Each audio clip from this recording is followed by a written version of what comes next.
आपकी ये मंदिर वाली जो जगह है वो कितने एकड़ में फैली हुई है? 22 एकड़ में, 22। जिसमें 322 छोटे छोटे मंदिर हैं भगवान के। ओहो, माने भगवान का पूरा शॉपिंग मॉल ही सजा के रखा है। साइलेंस। और इन सारे मंदिरों में भगवान की सेवा के लिए 142 पुजारी हैं, समझा? आपके मंदिर के बाहर भिखारी कितने बैठते हो पता है आपको? क्या? भिखारी भिखारी अंदर की 320 मूर्तियां, 142 पुजारी याद है आपको, लेकिन आप ही के मंदिर के बाहर बरसों से कितने भिखारी बैठते हो याद है आपको?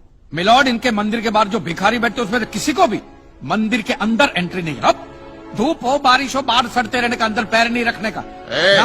ना मत कहना, ये आप ही के मंदिर के पुजारी ने मुझे बताया था। उसने तो मुझे ये भी बताया था महाराज, कांजी भाई ये केस अगर आपको जीतना है ना भैया तो हर सोमवार को आइए। तो मैंने पूछा मिलॉर्ड कि मैं कहाँ हूँ? तो कहते हैं शिव जी के मंदिर में आइए और 1 लोटा दूध चढ़ाइए, फिर देखिए। मैंने बोला ठीक है, ये भी करके देख लेते। तो मिलॉर्ड में पहुंच गया मंडे को दूध का लोटा लेकर। ये लंबी लाइन लगी, सबके सब हाथ में लोटा पकड़ के खड़े हुए थे ऐसे। मैंने सोचा अंदर जरूर कोई दूध पीने वाला होगा, वरना ये सब तरफ गधे थोड़ी है जो ऐसे लोटा पकड़ के लाइन में खड़े। मेरा नंबर है, मैं अंदर गया, अंदर कोई नहीं था दूध पीने वाला, कोई नहीं। बीच में वो काला पत्थर पड़ा हुआ था, उसे शिवलिंग कहते हैं मूर्ख। हाँ शिवलिंग पड़ा हुआ था। और वो पत्थर मिलो, वो पत्थर दूध था। और वो पत्थर के बिल्कुल बगल में से छोटी सी पतली सी नाली में से वो सारा दूध बाहर की ओर जा रहा। मैंने बोला कि यस, बाहर तो कोई खड़ा ही खड़ा होगा दूध पीने वाला। देखा बाहर भी कोई नहीं था। वो सारा दूध मिलो उस नाली से निकलकर बाहर गटर में जा, टोटल वेस्ट। और वो गटर को लग के एक भिखारी खड़ा हुआ, बेचारा 4-5 दिन का भूखा होगा महाराज, भूख के मारे वो कांप रहा था। उसको शायद ये दूध ही पीना था, लेकिन गटर में से कैसे?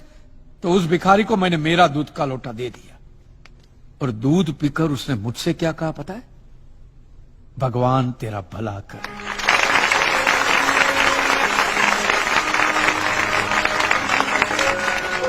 तो मंदिर में आने वाला एक एक इंसान वो पत्थर पे दूध डालने के बजाय किसी गरीब के पेट में डाले ना तो सबसे ज्यादा पुण्य मिलेगा, नहीं? और हाँ मौलवी साहब, किसी दरगाह पे फूलों की चादर ओढ़ाने के बजाय किसी नंगे फकीर के बदन पे कपड़ों की चादर ओढ़ाई जाए ना तो अल्लाह को बहुत खुशी मिलेगी। और जीसस के सामने मोमबत्तियां जलाने से अच्छा है किसी गरीब की झोंपड़ी में जलाइए, तो उसके घर में कभी अंधेरा नहीं होगा। क्यों, तुम भी भगवान को नहीं मानते क्या? अरे मैं खुद भगवान हूँ। अच्छा, तो मैं अमिताभ बच्चन हूँ। देखो कांजी, दूध, चद्दर, मोमबत्ती ये सब चढ़ाना एक प्रथा है। भगवान की पूजा अर्चना, इन सब का मूल्य तुम नहीं समझोगे क्योंकि तुम एक नास्तिक हो। जगत की मोह माया से तुम अभी तक मुक्त नहीं हुए। आप तो हो गए हो ना, आप तो बिल्कुल मोक्ष के दरवाजे पे खड़े हो। तो ये जो रीति रिवाज के नाम पे ढोंग चलते उनको बंद करवाइए ना महाराज। शनिवार को हनुमान जी की मूर्ति पे कितना तेल बर्बाद होता है पता है आपको? लोग 2 रुपये के 5 रुपए के सिक्के यूं करके मूर्ति पे चिपकाते हैं। हनुमान जी इन सारे चिल्लर का क्या करेंगे? कांजी भाई बिल्कुल ठीक कह रहे हैं। साईं बाबा अपनी पूरी जिंदगी गरीबों के लिए और गरीबी में जिए। जब तक वो जिंदा रहे तेल की एक एक बूंद के लिए दर बदर भटकते रहे, और आज उनके मरने के बाद उनके लिए करोड़ों का सिंहासन, सोने का मुकुट, किसके लिए बताइए महाराज। एक बात बताइए, जो भी भक्त भगवान की श्रद्धा से सच्चे दिल से भक्ति करता है उस पर तो उस परम कृपालु की कृपा दृष्टि रहती है ना? रहती है ना? आया ना? तो चलिए महाराज मुझे ये बताइए कि अमरनाथ और वैष्णो देवी की यात्रा पे जाती हुई बस नीचे खाई में क्यों गिर जाती है? वो तो भगवान की भक्ति के लिए जा रहे थे, श्रद्धा से भजन गाते गाते जा रहे थे, तो भगवान ने डायरेक्टली उनको ऊपर बुला लिया। और आप मुझे एक गाड़ी ऐसी बताइए जिसका एक्सीडेंट हुआ हो और जिसके अंदर भगवान की मूर्ति या फोटोग्राफ ना हो। बताइए। I object my Lord. From day 1 ये आदमी बातों को यूं गोल गोल घुमा रहा है। मिस्टर गांधी, ये कोई डिबेट नहीं है अच्छे बुरे की, ये कोर्ट है और यहां प्रूफ चलता है। और हमारे पास प्रूफ है, इंश्योरेंस पेपर्स पर आपके सिग्नेचर्स। इसलिए लीगली आपको कोई हक नहीं बनता इंश्योरेंस कंपनी से पैसे और मांगने। जहां तक हमारा प्रश्न है, बीमा कंपनी के नियमों को हम नहीं मानते। अगर उन्होंने लिख दिया कि भूकंप जज साहब ने करवाया है, तो क्या जज साहब पैसे देंगे? इसी तरह पॉलिसी में भगवान का नाम लिख देने से भगवान पैसे देने के लिए प्रतिबद्ध नहीं होते। अगर आप चाहते कि भगवान आपके पैसे लौटा दे, तो ये प्रूफ करो कि ये भूकंप भगवान ने किया है, किया ही है ना। इन राइटिंग है, कहीं लिखा हुआ तुम्हारे पास है? Any proof? मिलोड, ये mister kanji, court of law में सिर्फ दलीलों पर फैसले नहीं होते। आपकी दलीलें, आपके आर्गुमेंट्स आम जनता के लिए कितने भी वैलिड क्यों ना हो, लेकिन अगर आप उन्हें साबित नहीं कर सकते हैं तो उनका कोई मतलब नहीं। आपके पास कोई सबूत है? You may please proceed. Your honour, इससे पहले कि मिस्टर कांजी अपने तीखे और कटाक्ष भरे व्यूज बिना किसी रेफरेंस प्रदर्शित करें, मैं उनसे पूछना चाहता हूं कि उनके पास कोई प्रूफ है जिससे वो साबित कर सके कि उनकी दुकान भगवान ने गिराई है। मिलोड, अब जो सवाल मैं पूछने जा रहा हूं उसके लिए मुझे एक ज्ञानी पंडित की जरूरत है। तो आप में से जो भी कोई ज्ञानी पंडित है वो यहां पे आए। सिर्फ ज्ञानी है, ज्ञानी। हाँ, आप बैठ जाइए।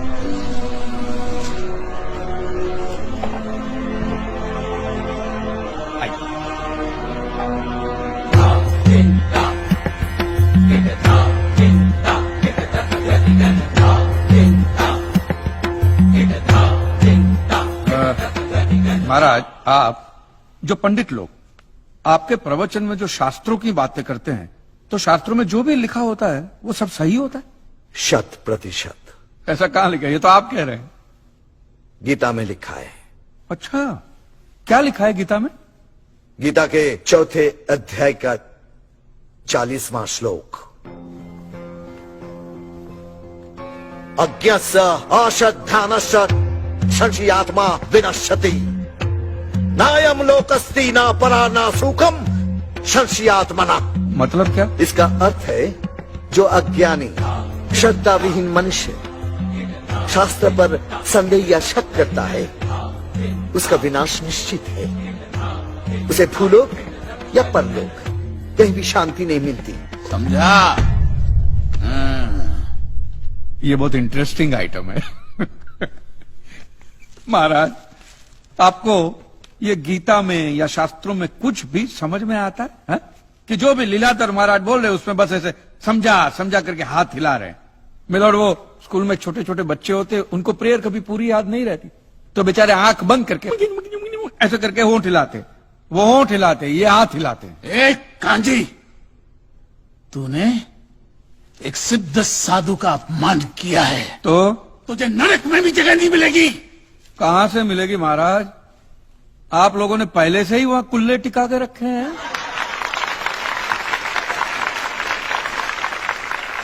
तेरा ये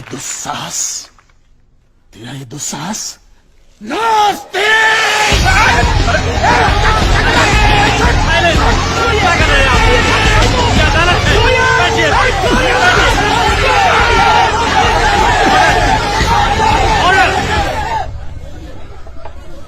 बैठ जाइए।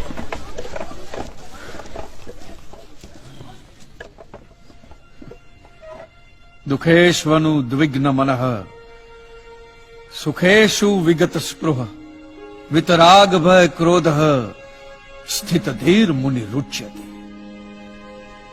अध्याय 2 श्लोक 56वां। अर्थात जिस मनुष्य के लिए सुख और दुख समान अवस्था है, जो भय और क्रोध से मुक्त है, जो स्थिर बुद्धि वाला है ना, वही सिद्ध पुरुष कहलाता है।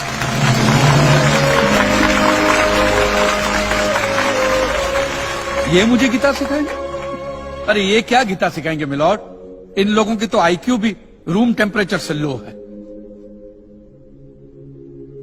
आपको 2 बात किया कही मैंने उकसाने के लिए, भड़काने के लिए, मुझे मारने चले हैं। ऐसी है आपकी सिद्धि सिद्धेश्वर?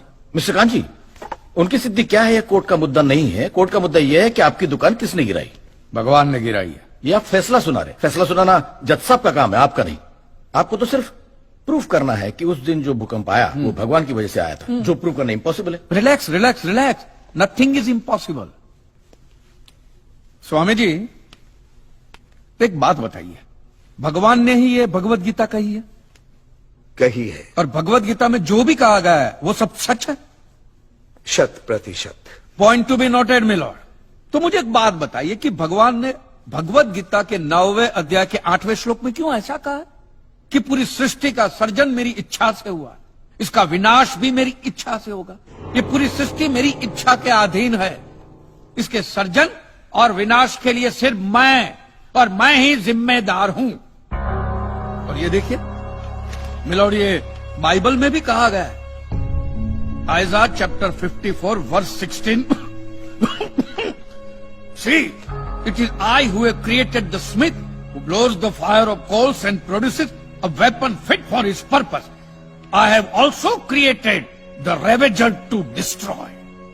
ये देखिए, ये कुरान शरीफ में भी है। सूरह जलजला 99 आयत 1 से 8 में भी लिखा है कि जब जमीन अपनी पूरी शिद्दत के साथ हिला डाली जाएगी और जमीन अपने अंदर के सारे बोझ को निकालकर बाहर डाल देगी और इंसान कहेगा कि ये उसको क्या हो रहा है, उस दिन वो अपने ऊपर बीते हालात बयां करेगी, क्योंकि तेरे रब ने उसे ऐसा करने का आदेश दिया होगा। रब ने।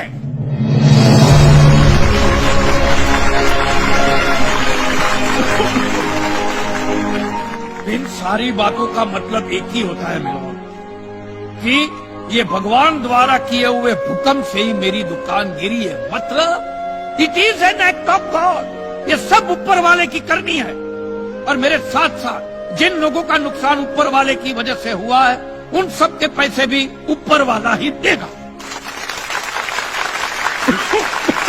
नहीं तो उनके कलेक्शन एजेंट।